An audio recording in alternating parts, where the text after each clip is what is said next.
Merci de nous rester fidèles. Bienvenue à cette édition 20h, l'heure du grand journal. Tout de suite, les titres. Drame à la frontière sénégalo-gambienne. Un jeune soldat en service au poste de Séléti s'est tiré une balle dans le thorax. Il est décédé lors de son évacuation à l'hôpital. Une enquête a été ouverte pour découvrir le mobile de son suicide. Sit-in des ex-employés des industries chimiques du Sénégal. Cela fait plus de 20 ans que ces anciens travailleurs à la retraite réclament leur part des actions de l'entreprise. Après avoir été en justice la direction, ils ont décidé cette fois-ci de déclencher un mouvement d'humeur pour se faire entendre par l'opinion publique. Les candidats face aux citoyens, une initiative d'Africa Jom Center en partenariat avec Oxfam. Objectif, permettre des échanges fructueux entre les personnalités politiques et les populations. Une façon d'amener ces dernières à faire le meilleur choix le jour J. Le reportage du jour nous mène à Gorée. L'île mythique classée patrimoine de l'UNESCO ne dispose pas d'assez de guides pour raconter son histoire et valoriser ses sites. Un manque que les candidats en lice devront combler pour séduire l'électorat sur place. Voilà pour les titres. Le développement, c'est tout de suite.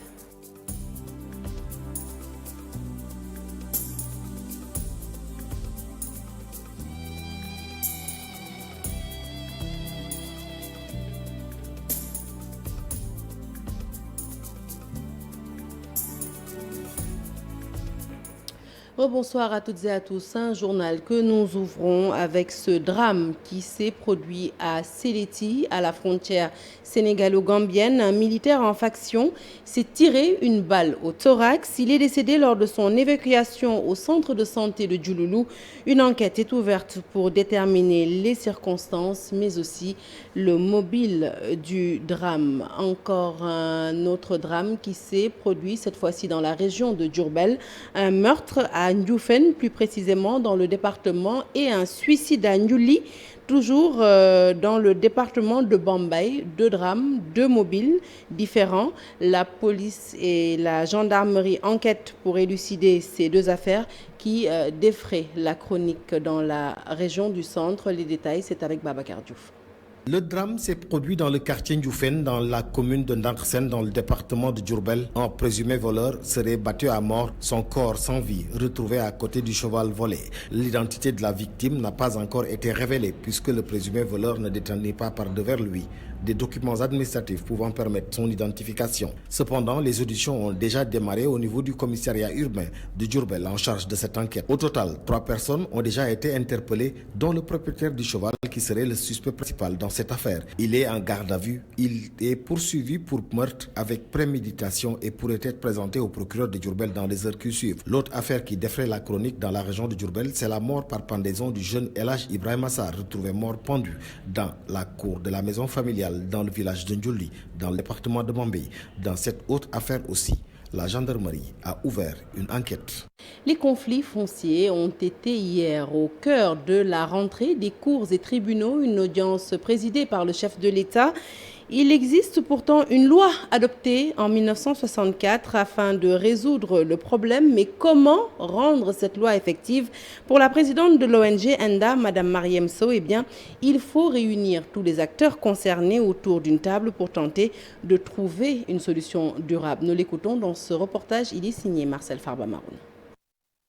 En dépit de la loi datant de 1964 relative au domaine national, il se pose toujours l'épineuse question de son effectivité au Sénégal. La loi ne reconnaît pas les droits fonciers coutumiers de la population. Ça, c'est le premier élément. Le deuxième élément, la loi aujourd'hui donne aux collectivités locales la possibilité de pouvoir affecter ou désaffecter les terres avec un minimum de conditions. Donc être membre de la communauté, avoir la capacité de mise en valeur. La carence législative réside aussi au fait que la capacité de mise en valeur n'a pas véritablement été définie. Il n'y a pas de contenu qui est donné à cette notion-là. De sorte qu'aujourd'hui, il est difficile, en se basant sur ce critère, de pouvoir dire on affecte ou on désaffecte. Le troisième élément, c'est les contours, c'est les pratiques déviantes. Et ça, je voudrais vraiment insister sur les pratiques déviantes, les mauvaises pratiques foncières. Parce que cette loi, depuis son adoption, interdit toute forme de transaction. Afin de régler ce problème ô combien complexe, l'État est interpellé pour la mise en place d'une démarche participative, inclusive ainsi qu'une large information auprès des communautés détentrices de ces terres par le biais du cadre de réflexion et d'action sur le foncier au Sénégal, le CRAFS. Nous demeurons convaincus qu'effectivement le CRAFS, qui est composé des organes de la société civile, des organisations paysannes, ont travaillé avec les communautés dans les zones écologiques du Sénégal pour sortir des propositions appropriées pour une prochaine gouvernance des ressources.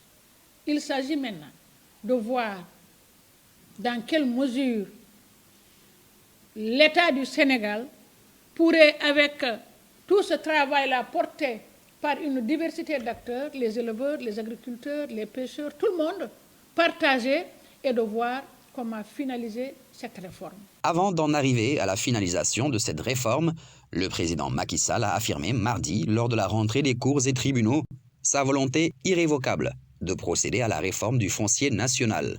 Objectif, en faire un pilier de l'émergence pour l'équité et la justice sociale. Je vous l'annonçais en titre, mouvement d'humeur des anciens employés des industries chimiques du Sénégal. Ils ont tenu un sit-in à Darou Khoudoss pour réclamer à la direction des industries chimiques du Sénégal leur part d'action dans l'entreprise. Alors pour la petite histoire, l'origine du contentieux remonte au début des années 2000 lorsque l'entreprise a décidé d'ouvrir son capital aux travailleurs. Près de 20 ans après cette opération, ces pères de famille à la retraite n'ont perçu le moindre centime provenant de ces actions. Après avoir porté l'affaire devant les tribunaux, ils ont tout simplement décidé de passer à une étape supérieure en informant l'opinion publique à travers la tenue de ce sit-in. Medoune Dia est président de l'association des ex-travailleurs de l'ICS. Nous l'écoutons. L'État qui était chargé de discuter avec le personnel sur l'actionnariat, comme le stipule le PV de l'Assemblée générale, l'État n'est pas encore disposé à discuter avec nous. Sinon, on l'a interpellé sur plusieurs manières. On a été au tribunal. Il y a l'honorable député, Mme Aïdembo, qui a interpellé l'État au niveau de l'Assemblée nationale. L'État est resté sourd à nos appels. Vous demandez quoi à l'État? De nous restituer nos actions. 2002-2022, c'est trop. 20 ans. On n'a pas encore bénéficié ou bien goûté du fruit de nos actions. C'est ce qu'on demande à l'État, de nous restituer nos actions. Dans la salle, c'est plein à craquer. Il y a les veuves qui sont là. Les veuves, ce sont vraiment des femmes qui ont perdu leurs enfants et qui sont accompagnées de leurs petits-enfants. Tout leur problème, c'est de recevoir vraiment le dû qu'on doit à leur mari. Donc elles sont là, franchement parler, frustrées, elles sont vraiment gênées, tellement gênées par rapport avec la situation. De grâce, le président Macky Sall, il faudrait qu'il essaie de voir la situation. Les veuves crient vraiment un cri de cœur afin qu'on essaie de régler la situation des ex-salariés actionnaires des ICS. Parlons santé à présent avec le bilan du jour. Il fait état de 2515 tests réalisés au cours des dernières 24 heures. 313 nouveaux cas sont revenus positifs au coronavirus, soit un taux de positivité de 12,44%. Le document renseigne qu'il s'agit de 14 cas contacts suivis, 2 cas importés et de 297 cas issus de la transmission communautaire et répartis comme suit. Dakar 195, région 102. 302 nouveaux patients suivis ont été testés négatifs et déclarés guéris. 11 cas graves sont actuellement pris en charge dans les services de réanimation et un nouveau décès lié à la Covid a été enregistré. À ce jour, le Sénégal compte plus de 83 400 cas déclarés positifs, dont plus de 76 000 guéris, 1913 décès et 5 027 sous traitement. Ouverture du chapitre politique de cette édition sur initiative de Africa Jom Center en partenariat avec Oxfam. Les candidats ont fait face aux citoyens. Objectif, permettre aux populations d'en savoir un peu plus sur leur programme afin de faire le meilleur choix, le choix le plus judicieux le jour J. Alors, un constat lors de cette rencontre, de nombreux candidats ont brillé par leur absence, se sont fait tout simplement représentés. Mambéignan de la coalition Sénégal 2035 a toutefois répondu présent. Le compte-rendu, il est signé Fatou Bintou Conté et Amadouba. En vue des élections locales du 22 janvier, Afrikajom Center a décidé de donner la parole aux candidats en lice dans l'optique de leur permettre de parler de leur programme face aux citoyens. C'est pour mettre face à face les citoyens, les électeurs avec les candidats pour pouvoir donc essayer d'impulser un débat de haut pour leur permettre de décliner le programme et que chaque citoyen, le dimanche 23 janvier 2022, puisse se dire que, écoutez, à travers ce qui a été dit, moi mes préoccupations ont été donc prises par tel candidat ou bien tel candidat m'a séduit ou bien son programme me permet tout simplement de pouvoir voter pour lui. Des discussions qui vont tourner autour des inégalités sociales, de la justice environnementale. Donc nous avons ciblé des thématiques de l'heure, notamment la question des inégalités sociales, de la justice économique, de la justice environnementale, de la mobilisation des ressources, de la redevabilité, de la transparence, du civisme et de la citoyenneté. Donc par souci de bonne gouvernance et de la transparence, parce que la ville, elle est au défi de la démocratie en Afrique. La question de la violence durant cette campagne n'a pas été occultée. Le Sénégal quand même donc s'est baptisé un état de droit et démocratique. C'est un titre de respectabilité qui bannit la violence. Et seul l'État a la contrainte légitime. L'État n'a même pas le monopole de la violence légitime, mais seulement de la contrainte légitime. Ce que cela signifie et ce que cela induit veut dire tout simplement qu'en réalité, la violence n'a pas sa place dans les élections, parce que l'élection est une fête de la démocratie. Mais aussi les inégalités sociales qui doivent être prises en compte par les candidats pour le bien-être des populations. Les élus qui prétendent à ces mandats électifs doivent pouvoir s'assurer que les inégalités sociales et économiques qui se cristallisent dans le pays et dans la plupart des pays du Sahel puissent être pris en compte et pris en charge lors de leur exercice futur de leur mandat pour pouvoir s'assurer que les communautés les plus vulnérables, notamment les femmes et les jeunes, puissent se sortir de ce choc que nous vivons tous dû à la pandémie de la Covid-19. Des débats sur les programmes des candidats seront passés au peigne fin, libre à chaque citoyen de choisir le plus alléchant. Candidat à la mairie de Mermoz-Sacré-Cœur, Alpha Baïla Gueye du Parti Socialiste Bas campagne à la tête d'une liste parallèle. Il se dit optimiste et croit à sa victoire au soir du 23 janvier. Il admet tout de même qu'il est dans une zone qui fait face à de nombreuses difficultés, notamment dans les domaines de l'éducation, de la santé et aussi de l'environnement. Nous l'écoutons au micro d'Aline Diagne. Encore aujourd'hui très satisfait de ce que nous avons vu et de ce que nous avons entendu à Mermoz.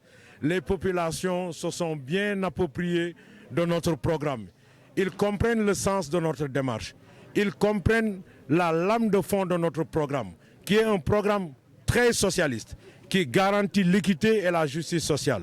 C'est un programme qui résume en quelque sorte les préoccupations des populations. Sur la violence, sous toutes ses formes, nous nous condamnons.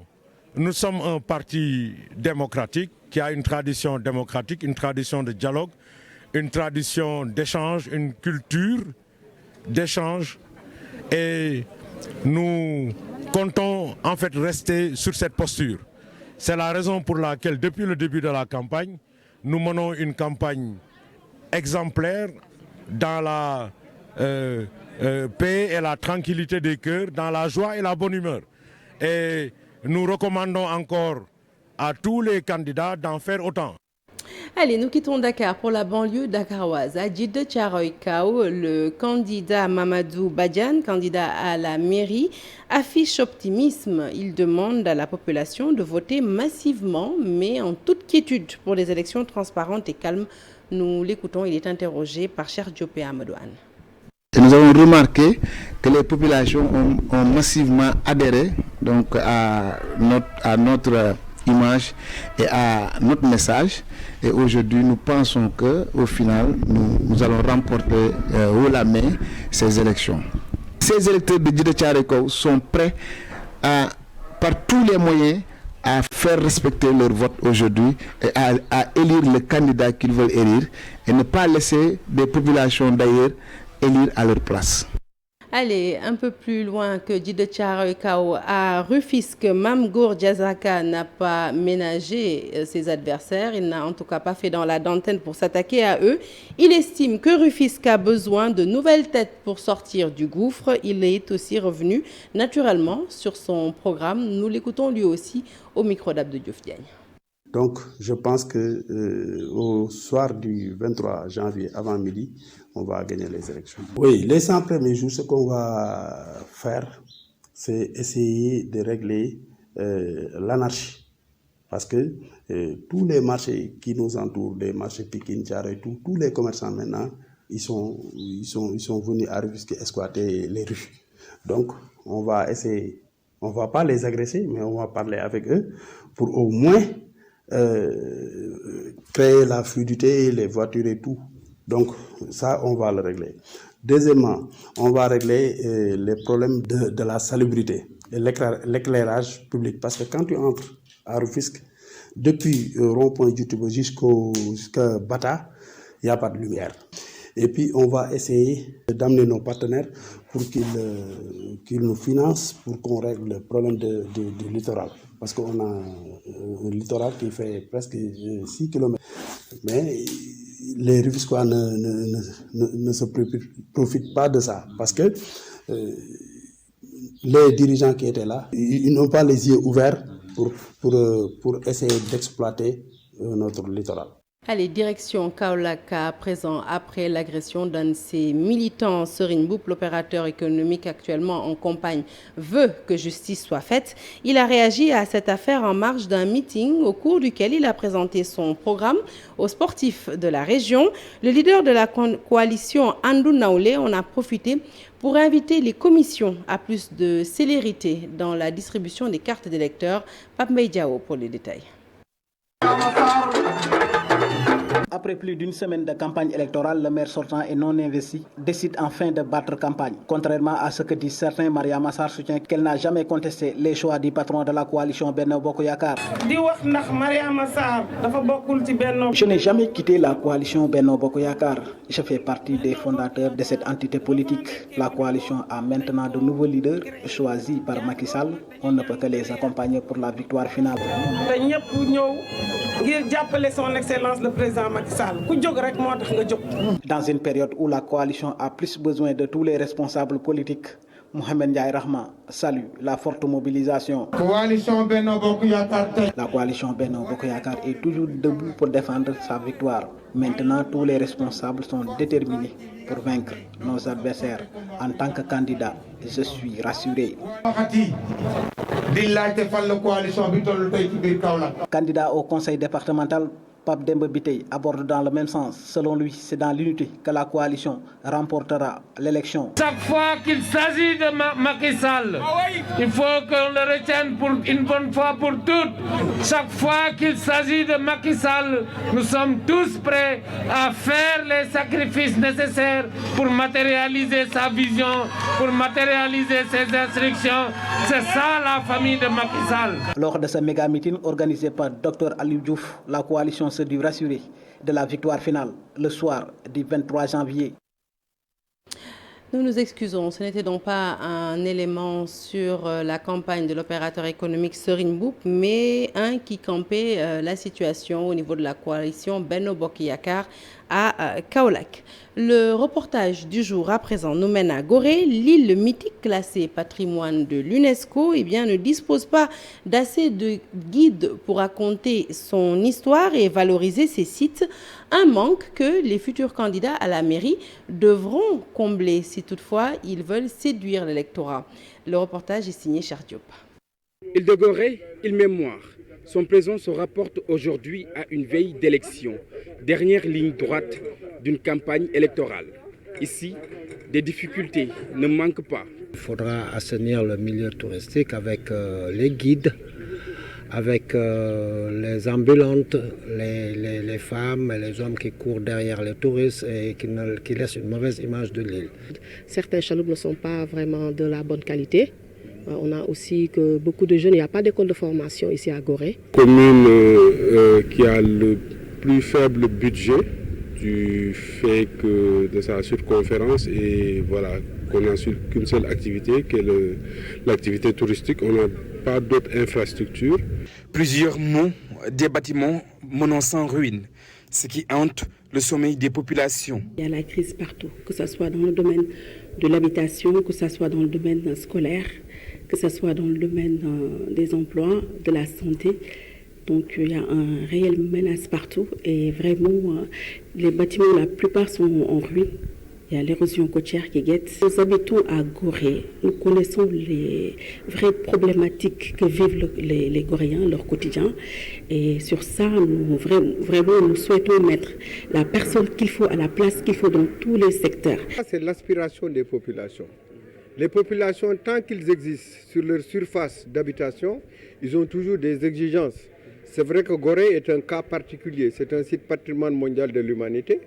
Gorée est à quelques encablures de Dakar et pour arriver à Gorée, il faut un outil de transport. C'est la chaloupe. Et le rôle de la chaloupe, c'est d'assurer la continuité territoriale.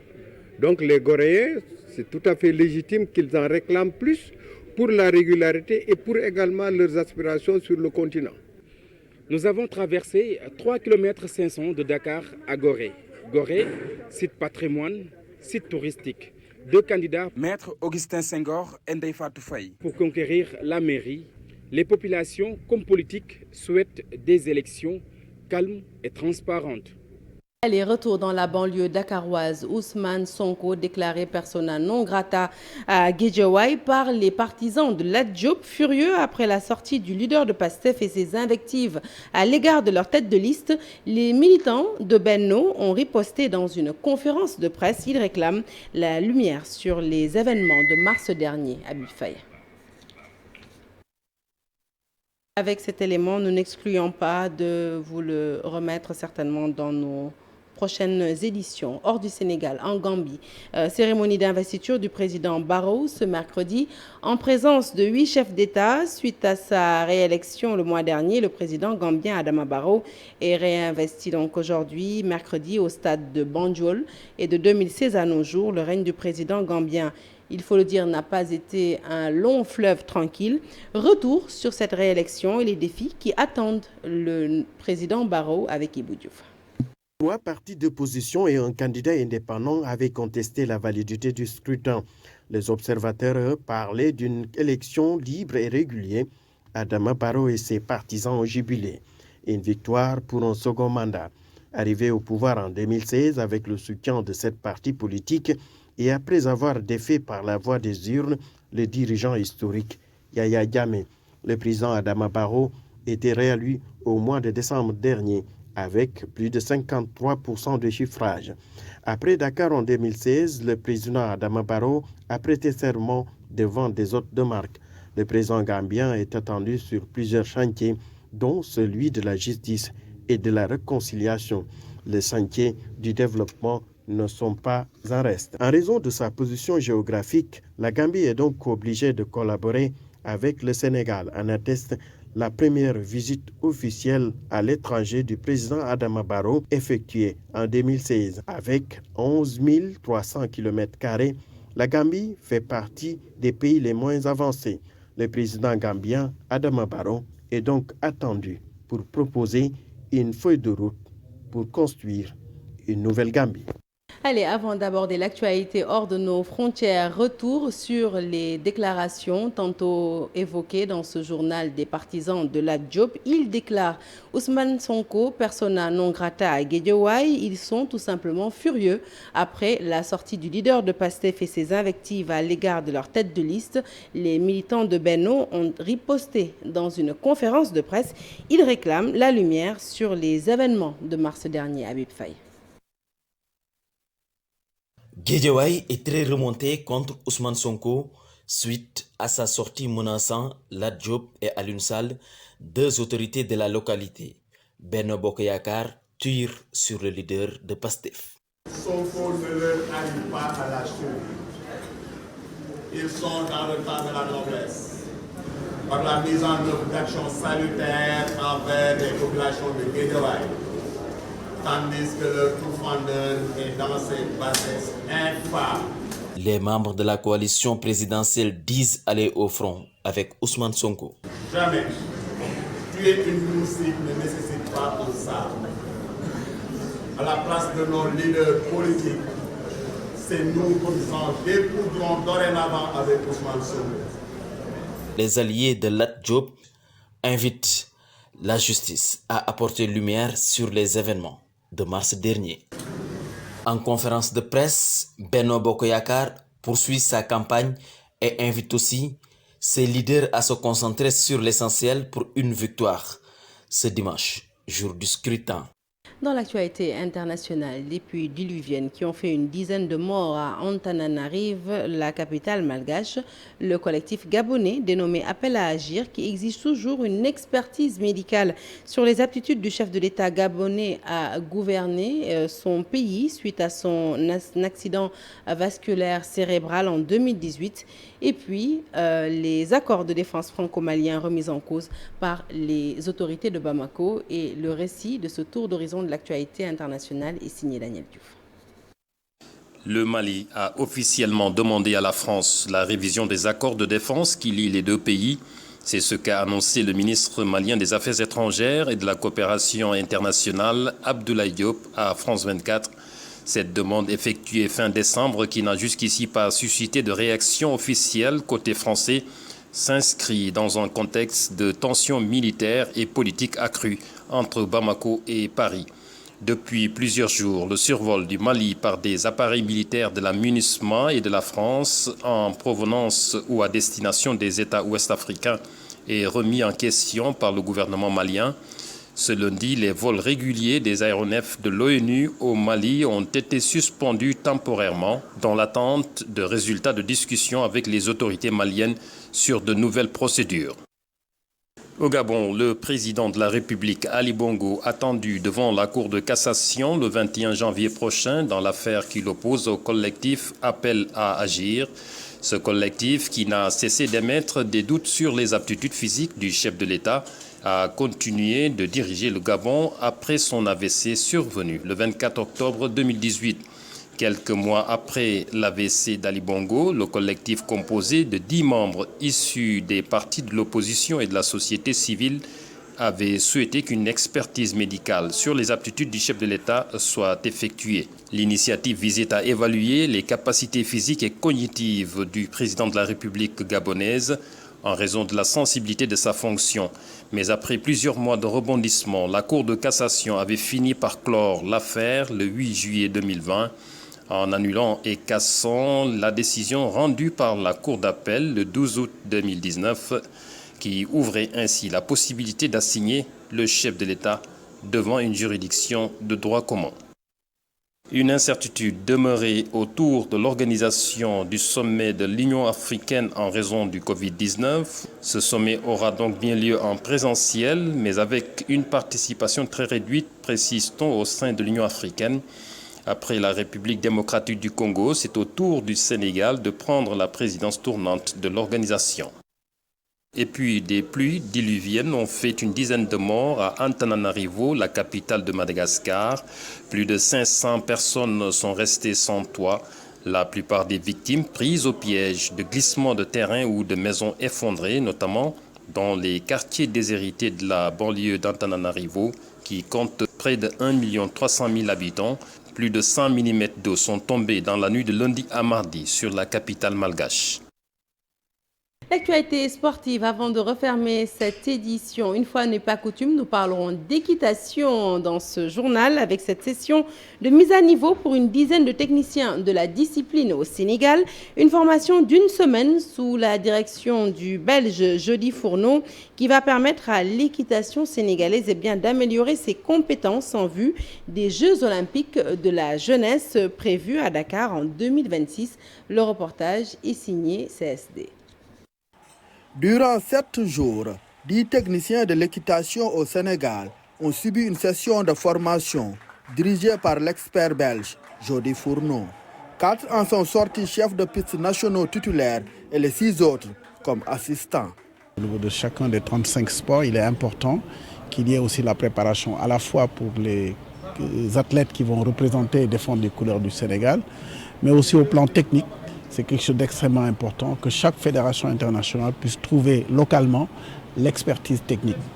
Je dis pour tous les sports. Et c'est dans ce cadre que la Fédération sénégalaise des sports équestres n'a pas voulu être en reste. Nous avons des acquis, nous disons que c'est un sport qui progresse bien, mais il y a certainement des choses qui manquent, qui sont à parfaire, d'autres qui sont à mettre en place parce qu'elles n'existent pas. Et c'est dans ce cadre donc qu'on a pris l'option, en tout cas depuis l'année dernière avec Covid qui avait freiné un peu, mais au moins cette année de façon résolue, à investir sur les compétences. Le but de cette formation, c'est doter le Sénégal d'une bonne expertise dans le domaine de l'équitation en perspective des Jeux olympiques de la jeunesse 2026, entre autres. L'objectif pour nous, c'est de préparer le personnel qui va officier en 2026 pour la partie des sports équestres. Mais l'objectif, c'est aussi d'avoir des officiels techniques sénégalais qui vont aller en Afrique partout. Mais maintenant, nous voulons aller à la conquête de l'Afrique et à la conquête du monde.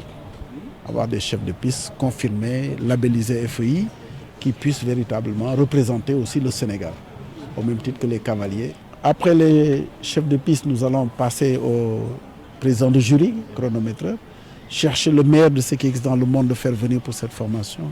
Nous allons aussi aller partir sur les cavaliers pour préparer ceux qui vont défendre les couleurs du Sénégal. À 4 ans des Jeux olympiques de la jeunesse Dakar 2026, l'équitation sénégalaise est d'ores et déjà à pied d'œuvre pour relever le défi de la participation. Avec la mise à niveau de ses compétences, l'espoir est permis. Allez, de l'équitation, nous passons au cyclisme. Michel Thioub, le président sortant de la Fédération sénégalaise de cyclisme, conteste l'organisation de l'Assemblée générale élective qui a vu Pape Fatah Faye le remplacer à ce poste. Il promet même d'internationaliser le combat jusqu'au tribunal arbitral du sport pour le respect des textes. Ces propos sont recueillis toujours par Cheikh Sadibou Diarra. Les textes, pas dans les tiroirs, parce qu'un tiroir c'est toujours assez propre, mais dans les poubelles. Dans les poubelles du ministère des Sports, dans les bas-fonds du ministère des Sports. Voilà ce qui s'est passé. Ces élections ont été volées. Volées, violées et violentées. Ce sont nos textes qui ont été violés et violentés, bien sûr. Est-ce que vous trouvez ça normal? Vous trouvez que le Sénégal est digne de cette situation apocalyptique? Je dis apocalyptique parce que c'était un tremblement de terre, je vous dis, à l'échelle de Richter. Ça, je vous le dis. Mais avec dignité, nous avons accepté cette décision. Bien sûr que nous allons contester. Nous allons contester cette décision. Le ministère des Sports est là, nous allons contester. Le CNOS est là, nous allons contester. L'Union cycliste internationale est là, nous allons contester. Et la Confédération africaine de cyclisme, nous allons contester. Et à le tribunal arbitral des sports, aussi, on pourrait passer. Nous ne pouvons pas attaquer le ministre des Sports au tribunal arbitral des sports, mais nous pouvons attaquer l'Assemblée. L'Assemblée, nous attaquons l'Assemblée. Ceux qui ont fauté devraient se prononcer. Fin de ce journal, merci de l'avoir suivi. L'actualité se poursuit sur toutes nos plateformes digitales. Tout de suite après moi, vous retrouverez la grande Binta Diallo. Elle reçoit ce soir Marianne Alice Gomis, candidate à la mairie de